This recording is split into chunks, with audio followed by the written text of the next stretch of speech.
రఘురామకృష్ణంరాజు గారు ఏ పార్టీ నుంచి పోటీ చేస్తున్నారు? జనసేన. చాలా మంది అడిగారు. ఇది చాలా సింపుల్. ఇద్దరు ఇష్టమే. మీకు నరసాపురం నియోజకవర్గం ఇప్పుడున్న ఆల్రెడీ ఉన్న పొత్తులో తెలుగుదేశం జనసేనల్లో ఎవరు కోరుకుంటారో ఇంకా క్లారిటీ లేదు. వాళ్ళు డిస్ట్రిబ్యూట్ చేసుకోవాలా. భారతీయ జనతా పార్టీ కూడా కలిసే అవకాశం ఉంది. అది తెలంగాణ ఈ 5 రాష్ట్రాల ఎలక్షన్లు అయ్యాక భారతీయ జనతా పార్టీ కూడా ఈ కూటమిలో ఉంటుందా లేదా అనేది ఒక 10-15 రోజుల్లో తెలిసిపోతుంది. ఇది డిసెంబర్ 3 తర్వాత తెలిసిపోతుంది. ఓ 15 రోజుల్లో తెలిసిపోతుంది. సో ఈ మూడిట్లో నా నరసాపురం సీటు, నేను సిట్టింగ్ ఎంపీని, అది ఎవరు కోరుకున్నా ఆ పార్టీ తరఫున నేను పోటీ చేస్తా. ఇప్పుడు మనకి వాళ్ళ సీట్లు డిసైడ్ చేసుకోకుండా నేను పలానా పార్టీ అని చెప్పాను. ఒకసారి కూటమి అయిన తర్వాత ఏ పార్టీ అయినా ఒకటే, ఓకే 1% అటు ఇటుగా ఓట్ల శాతం మారచ్చు. నా వరకు నాకు బీజేపీతో సన్నిహిత సంబంధాలు ఉన్నాయి, తెలుగుదేశం తోటి ఉన్నాయి, అలాగే కళ్యాణ్ గారితో కూడా ఐ హ్యావ్ రిలేషన్. సో నాకు ఏ పార్టీ అయినా కూడా డైరెక్ట్గా ఆ డెసిషన్ మేకర్స్ తోటే నాకు సన్నిహిత సంబంధాలు ఉన్నాయి కాబట్టి, పైగా నా సిట్టింగ్ సీట్ కాబట్టి, సో నేను ఇక్కడి నుంచే ఆ స్థానం ఎవరు కోరుకుంటే ఆ పార్టీ తరఫున పోటీ చేస్తే కన్ఫ్యూజన్ కాదు. జగన్మోహన్ రెడ్డి గారు ఫోన్ చేసి, రాజుగారు అయిందేది అయిపోయింది, మళ్ళీ మీకు నర్సాపురం సీట్ అదే, మళ్ళిద్దరం భాయి అని చెప్పి పోటీ చేయమని అడిగారు అనుకోండి సార్, పోటీ చేస్తారా వైసీపీ?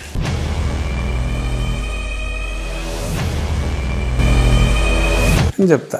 సొంత ఊరంటే ప్రతి ఒక్కళ్ళకి ఒక అభిమానం ఉంటుంది, ఒక ఎమోషన్ ఉంటుంది. గత కొన్ని సంవత్సరాలుగా రఘురామకృష్ణంరాజు ఆయన నియోజకవర్గానికి వెళ్ళలేని పరిస్థితి ఉంది. ఆయన దిగిపోయిన తర్వాత మీరు వెళ్ళాలనుకుంటున్నారా? మిమ్మల్ని రానికూడదని ఆయన అనుకున్నారా? నన్ను రానికూడదని అనుకున్నాడు. బట్ త్వరలో చూద్దాం. ఎన్నికల కోడ్ వచ్చిన తర్వాత ఎలాగో వెళ్తాను. అప్పుడు ఇతను పవర్లెస్ అవుతాడు. దానికి ముందు కూడా వెళ్ళే అవకాశం న్యాయపరంగా ఎలాగా చెయ్యాలి అనే దాని మీద ఆలోచిస్తున్నాను. చూద్దాం. మరి అన్న జనవరి నెలాఖరికి వెళ్ళగలనేమో అని అనుకుంటున్నాను. ఓకే. ఫిబ్రవరి నెలాఖరికి ఎలాగో నోటిఫికేషన్ వస్తుంది, ఇబ్బంది లేదు.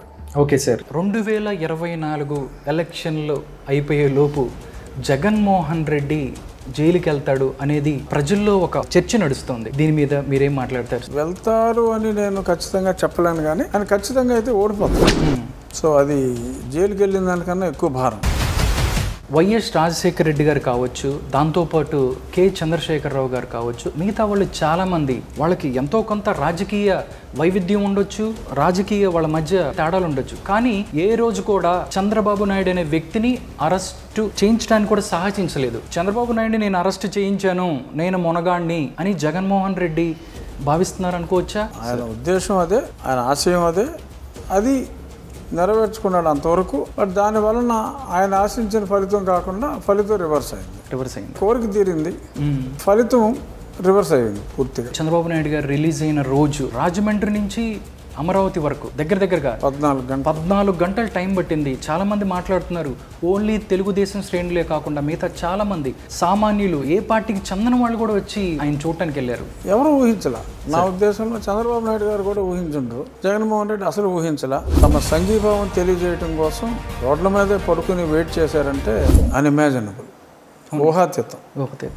ఇవాళ రోజుల్లో ఒక మనిషిని ఇంకో మనిషి విశ్వసించని రోజుల్లో, మనిషి పక్కకు తిరిగితే క్రిటిసైజ్ చేసే ఈ రోజుల్లో మరి అంత ప్రజాస్పందన అనేది ఊహకు అందంది. మేమందరం కూడా ఒక 5-6 గంటలు ఈజీగా పడుతుంది అనుకున్నాం, కానీ 14 గంటలు అనేది ఊహించలేదు. జగన్మోహన్ రెడ్డి గారి పరిపాలనలో ఏదైతే ఐఏఎస్ ఆఫీసర్లు ఇబ్బందులు పడుతున్నారు, ఇప్పుడు అజయ్ జైన్ గారు 164 వాంగ్మూలం ఇచ్చారు, చంద్రబాబు నాయుడు గారు చేయమంటే నేను చేశానని జనాలు అందరూ అనుకుంటున్నారు. ఇది కావాలనే భయపెట్టి ఆయన చేతి ఇది వాంగ్మూలం ఇప్పించారు అనుకోవచ్చా? అనుకోవడానికి ఏమి లేదు, అల్లే భయపెట్టి చేయించారు. అంటే ఎవరెక్కి 2-3 దగ్గర తీసుకున్నారు, అవన్నీ కూడా బయటకు వస్తాయి. కొద్దిమందిని అడిగారు, కొద్దిమంది ఒప్పుకోలేదు. అటువంటి వాళ్ళకి పోస్ట్ అని చెప్పి పోస్ట్ ఇవ్వట్లేదు. ఎలక్షన్ కమిషనర్ని కూడా ఏదో ఎక్సైజ్లో ఆయన ఏదో కోర్టు ఆర్డర్ మీద ఏదో రాయితీ ఇచ్చారు ఎవరికో, అది కూడా తిరగదోడతాం, మిమ్మల్ని ఇబ్బంది పెడతాం, ప్రతిపక్షాలు కంప్లైంట్ ఇస్తే తీసుకుని పక్కనెట్టండి అంతే తప్ప దాని మీద చర్యలు తీసుకుంటే మీ మీద చర్యలు తీసుకుంటామని అన్నట్టుగా కూడా న్యూస్ పేపర్స్లో కొన్నిట్లో వచ్చింది. అది నిజమని కూడా నాకు తెలిసింది. ఓకే. వాళ్ళకి ఇష్టం లేని వాళ్ళు ఎవరైతే ఉంటే వాళ్ళ మీద బురద జల్లే ప్రయత్నం చేస్తారు. అంతే. వాళ్ళు ఏదైనా చల్లవచ్చు, మనం చల్లించుకోవాలి.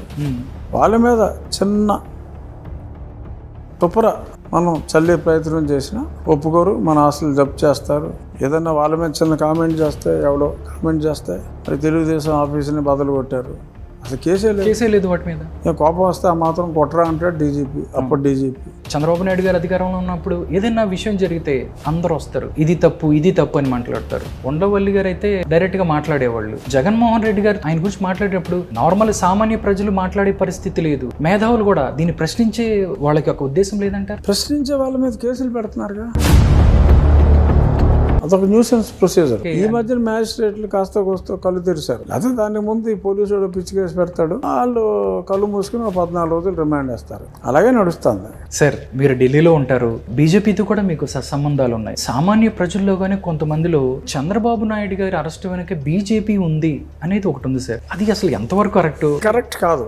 చంద్రబాబు నాయుడు గారు అరెస్టు ముందు వెనక పక్కన 360 degreesలో ఉన్నదే ఒకటే జగన్మోహన్ రెడ్డి. ఎవరైనా కానీ ఒక సాధారణ రాజకీయ నాయకుడైనా ఎలక్షన్ టైంలో ప్రతిపక్ష నాయకులు అవ్వచ్చు, ఎవరిని కనీసం కదిలించరు. కానీ డ్యామేజ్ జరుగుతుందని ముందే తెలిసి జగన్మోహన్ రెడ్డి ఇంత తప్పు చేశాడంటారా? అసలు ఇలాంటి సలహా ఆయనకి ఎవరు ఇచ్చారు అనేది పబ్లిక్లో ఉన్నది సార్. ఆయనకి సలహాలు ఎవడండి?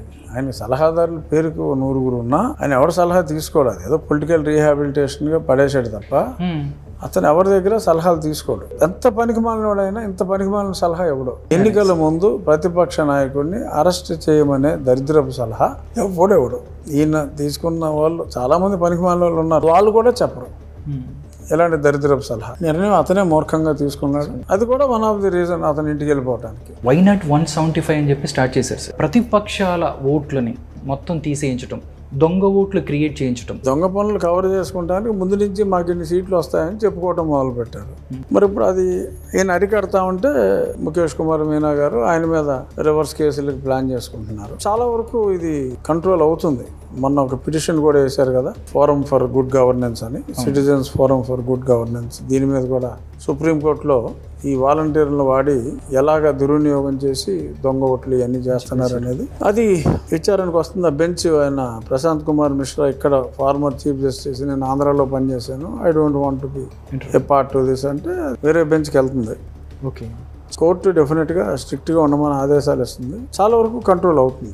అక్కడ వాళ్ళ ఆశలు కొంతవరకు అడియాసలు అవుతాయి. ఓకే, వాళ్ళకు ఇంకొక బలం ఏంటంటే వాలంటీర్ వ్యవస్థ ద్వారా మేము సంక్షేమం వాళ్ళకి ఇచ్చాము, అవన్నీ ఓట్లు మాకే, ఆ కుటుంబంలో ప్రతి ఓట్లు మాకే. ఇండైరెక్ట్ గా వాలంటీర్ల వ్యవస్థ మీద వాళ్ళంత నమ్మకం ఏంటి? మీరు మాకు ఓటు అయిపోతే ఇవన్నీ కట్ చేస్తాం, లేకపోతే ఇంకోటి చేస్తామని బెదిరిస్తున్నారు అనుకోవచ్చా? ఈ మధ్యలో ఉన్న ఈ చిల్లర ఎలక్షన్స్కి ఉపయోగపడుతుంది. రాబోయే ఎలక్షన్లో అసలు వీళ్ళే పోతున్నప్పుడు ఇంకెవడో భయపడ్డాడు. అది ఆ ఎలక్షన్ అనేది వీళ్ళని పంపించేసి ఎలక్షన్. ముందు ఎలక్షన్లకి ఓడిపోతే వీళ్ళే ఉంటారు కాబట్టి అందులోనూ ఆ చిన్న ఎలక్షన్స్లో ఎవరికి ఓటేసాడు అనేది, ఏ ఏరియాలో ఓట్లు పడలేదు అనేది స్పష్టంగా తెలిసే అవకాశం ఉంటుంది. ఇక్కడ అవకాశం కూడా ఉండదు. పైగా వాళ్ళు ఉండే అవకాశం కూడా లేదు కాబట్టి సో ప్రజలు ఫ్రీగా ఓట్లేస్తారు, పంపించేస్తారు.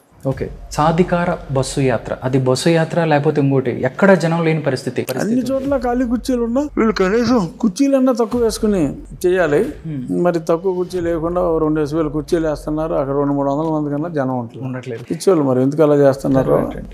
నవ్వుకుంటున్నారు జనం. పైగా ఒక పక్క సాధికార బస్సు యాత్ర, సైమల్టేనియస్గా మంచి ఉద్యోగాలు, ఐఏఎస్ ప్రమోషన్లు, మొత్తం అన్నీ కూడా వాళ్ళ సామాజిక వర్గానికి చెందిన వాళ్ళకే ఈ సమయంలో కూడా ఇవ్వటం. నవ్వుకుంటున్నారు జనం, కానీ నవ్విపోదురుగా నాకెట్స్. ఆయన దృష్టిలో మరి సామాజిక న్యాయం అంటే ఆయన సామాజిక వర్గానికి న్యాయం చేసుకుంటాన్ని ఆయన సామాజిక న్యాయంగా భావించి, నా అంత సామాజిక న్యాయం చేసేవాడు ఎవడో లేడని చెప్పి చెప్పిస్తున్నాడేమో నాకు అనిపిస్తుంది.